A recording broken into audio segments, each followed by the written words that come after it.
Hello प्यारे बच्चों, आज मैं आप लोगों को संधारित्र किसे कहते हैं और इसकी धारिता का मान किन बातों पर निर्भर होता है बताने जा रहा हूं, तो आप ध्यान से समझें। तो सबसे पहले बच्चों, आप संधारित्र किसे कहते हैं इसकी परिभाषा ध्यान से समझें।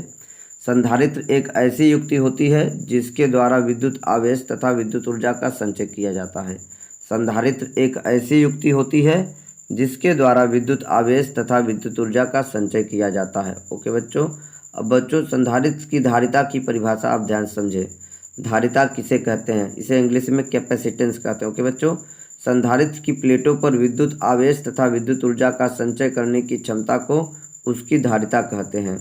संधारित्र की प्लेटों पर विद्युत आवेश तथा विद्युत ऊर्जा का संचय करने की क्षमता को उसकी धारिता कहते हैं। धारिता को C से व्यक्त करते हैं और इसका फार्मूला होता है चार्ज अपान पोटेंशियल डिफरेंस। बच्चों ध्यान दीजिए, Q क्या है, चार्ज है, आवेश है, V क्या है, विभवांतर। तो धारिता का फार्मूला हो गया आवेश बटे विभवांतर।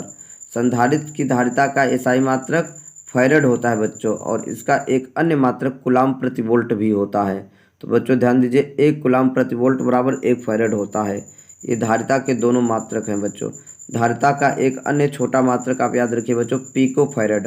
1 पिको फैरड बराबर होता है 10⁻⁻12 फैरड होता है। ओके बच्चों, और धारिता का विमीय सूत्र बच्चों याद रखिए, m पर -1 l पर -2 T⁴ A² होता है। ओके बच्चों, तो आप ये नोट करके याद कर लीजिए। अब बच्चों मैं आप लोगों को संधारित्र की धारिता किन बातों पर निर्भर होती है बताने जा रहा हूँ, तो आप ध्यान से समझें। संधारित्र की धारिता का मान बच्चों याद रखिए चार्ज और पोटेंशियल डिफरेंस पर निर्भर नहीं होता है। संधारित्र की धारिता का मान चार्ज और पोटेंशियल डिफरेंस पर विभवांतर पर निर्भर नहीं होता है।